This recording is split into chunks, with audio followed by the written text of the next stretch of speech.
This is one of my final vlogs of the 25 backpacker season. I'm enjoying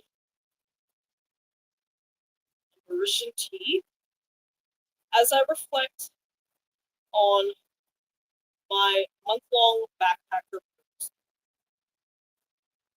How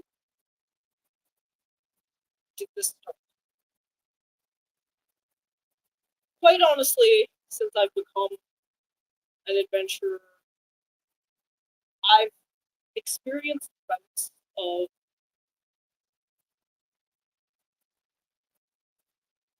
absolute exhaustion and this last month long has been a grind. I've gritted through the last month, finally on the other side, in a sense that most of the main hard work is over. I'm just living now in India and about to add final country of the year, Bahrain 122. Why the backpacker blues have been worse this time around than any other time is because of my East African island detour. The original concepts this year were a continuation of last year. Last year, I made an abrupt but golden decision to divert my attention to Paris 2024 because our hometown hero, Vancouver's own Phil Wizard, was contending for the first and maybe only ever breaking gold medal. I was in the high Himalayas of Nepal on a lower circuit trek called Peak Heat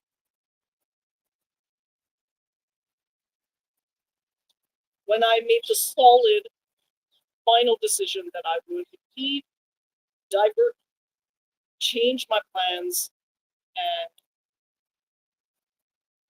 hopefully witness Canadian sports history. But I had no prior plan, no tickets to the breaking event, no flight, no accommodations. Then 2 weeks of competition start on breaking, and well into the Olympics starting, I booked a flight, and that's all I could secure. Paris 2024 had a new ticketing system that's very different than my old rocking up 5 minutes after the anthem for cheap tickets scalper phase in my teens and 20s. Back then, I scored Vancouver Canucks Stanley Cup tickets, playoff tickets for $16, 2 tickets for $16 by waiting for a confluence of cheapening factors. One, the Canucks were likely to be eliminated. Two, the anthems had already played. And three, Scalper was obviously trying to do something else. Walking up to Paris Olympics, I actually secured tickets to 2 or 3 events through the official platform by being patient, just pressing. Smarter, younger me might have written a script, computer script to automate all this, but there's something whimsical about doing things the old-fashioned way. For example, I still adventure travel, no data, just relying on free Wi-Fi connections, which is why I still call this the free Wi-Fi call.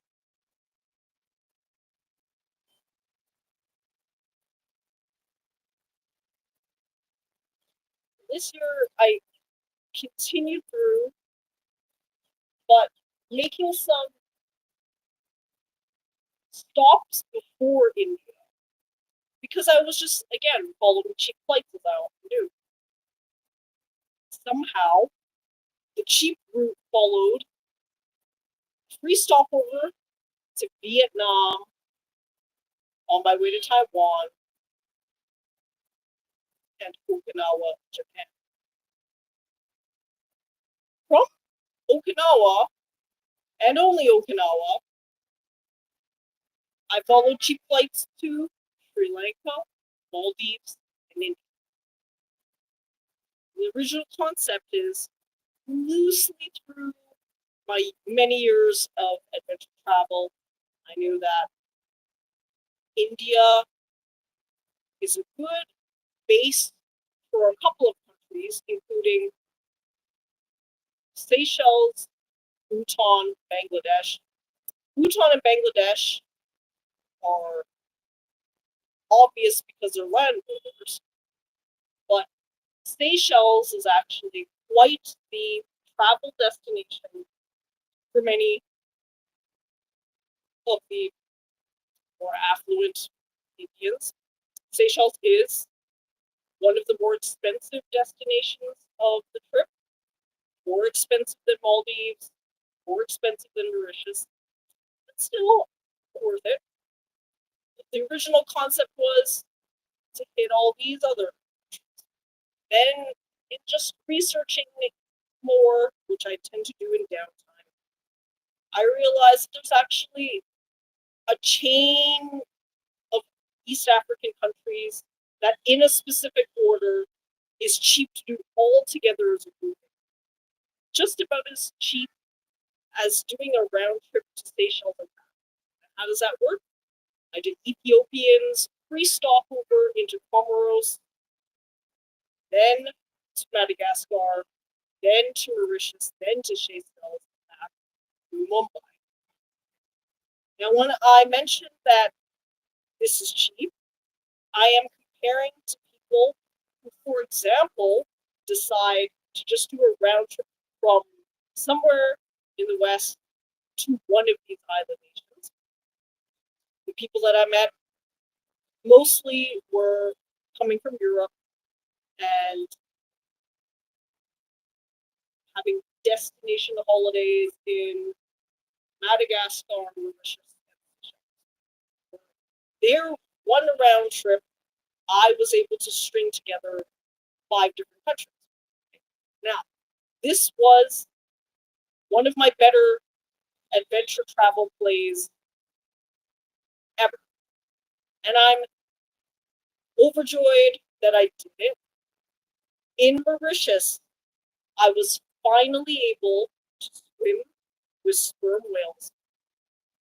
Now, people wonder what's the big difference between whale watching from a boat and swimming?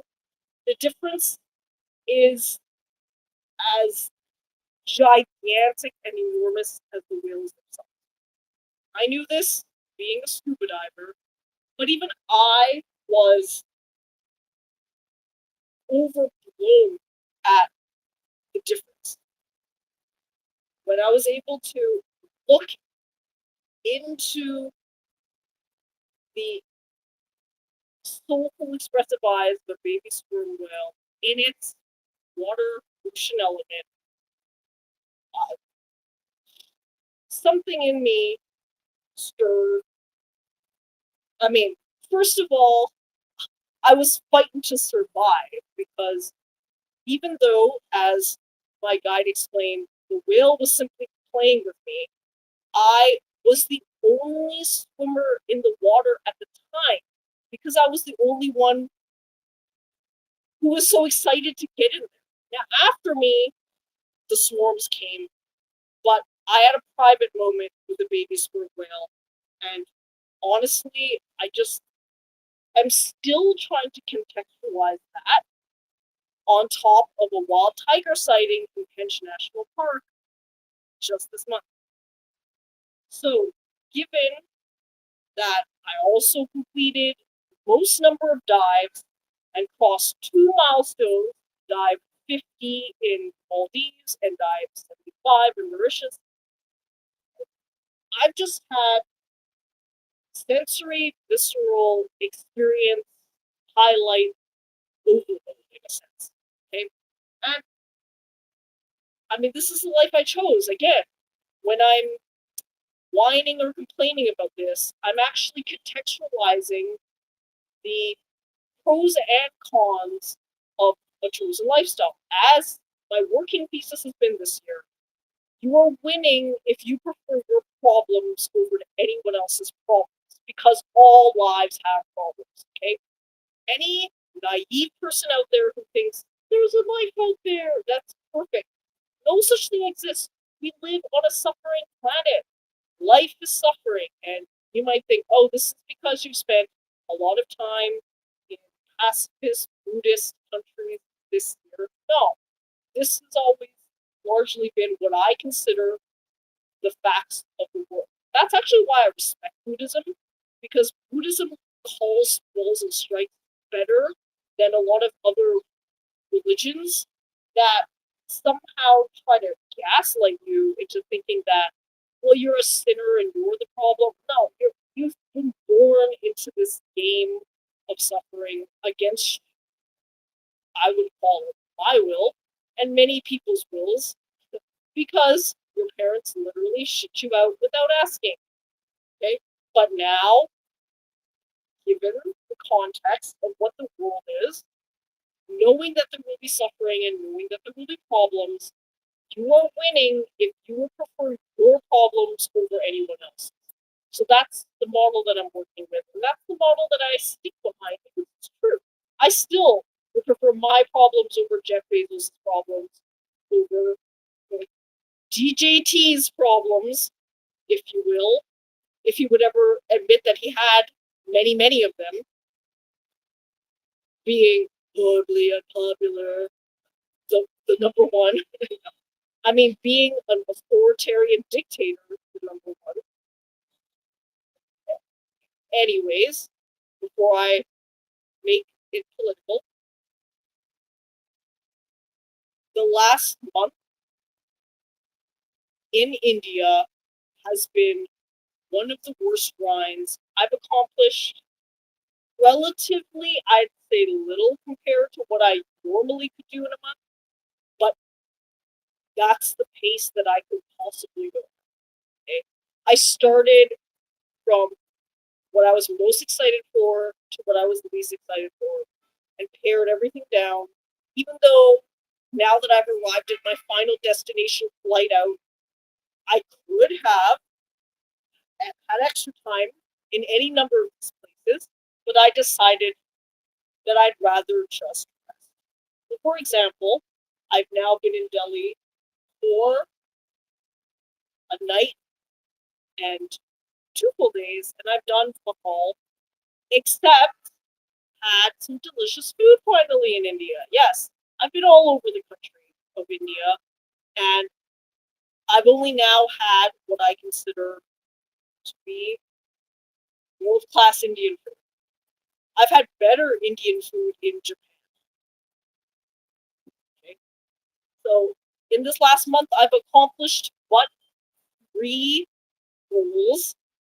One, I've attended 2 tiger safaris, Pench National Park, and Hail Mary, the end of the second one, actually sighted 2 tiger cubs near the gate, near Turia Gate, the entrance gate of Pench National Park.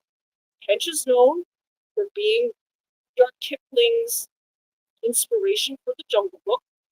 There's a somewhat misshapen statue of Mowgli, but I'm still coming off the double high of, in relatively short order, baby sperm whale, tiger cubs, back to back.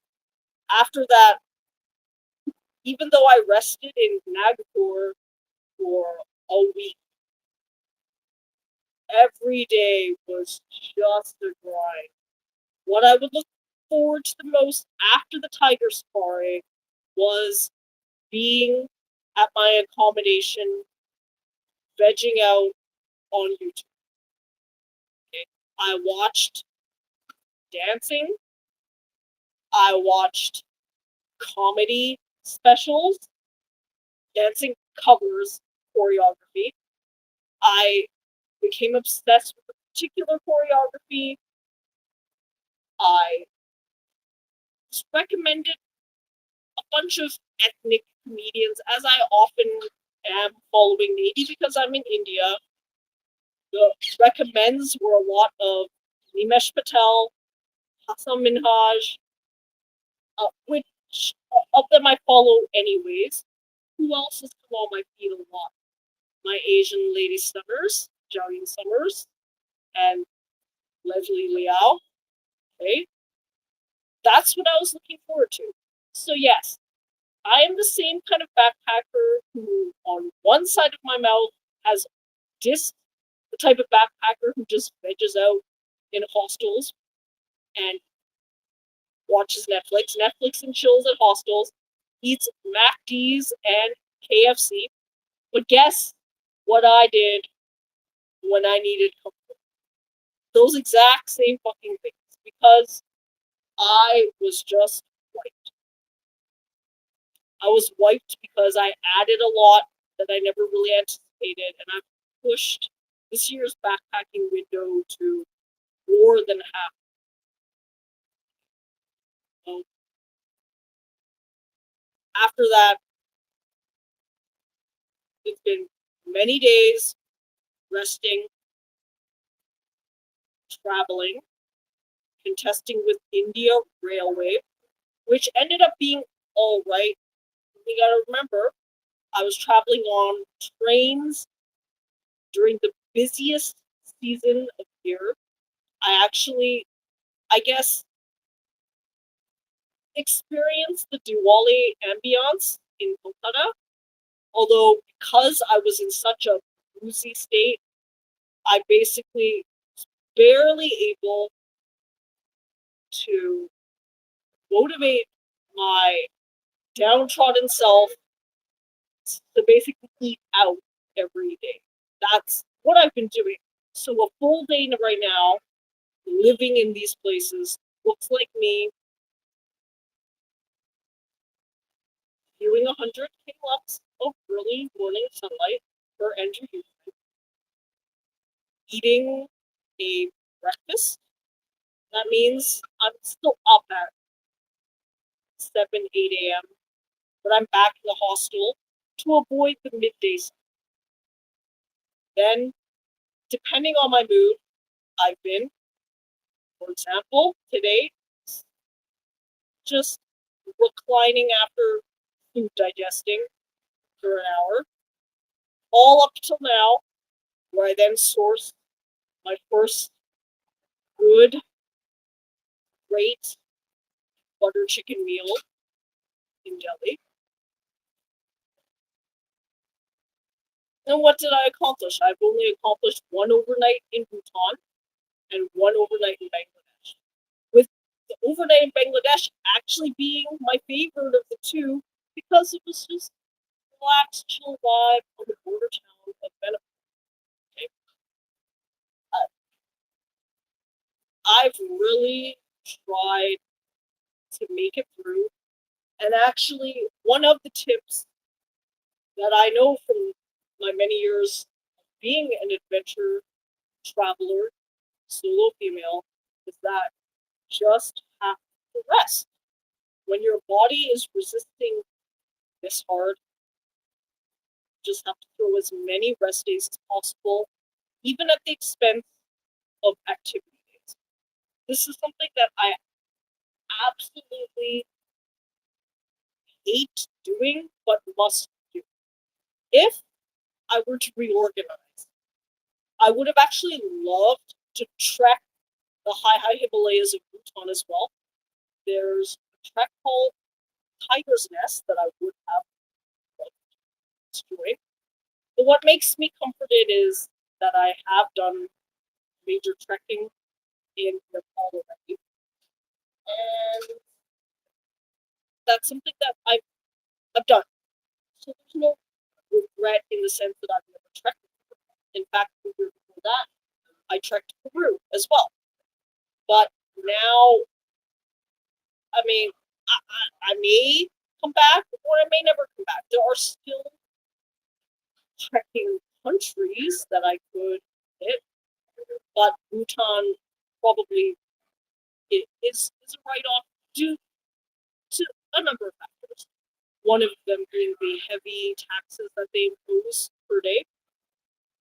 Okay, Bangladesh, that was always neither here nor there for me.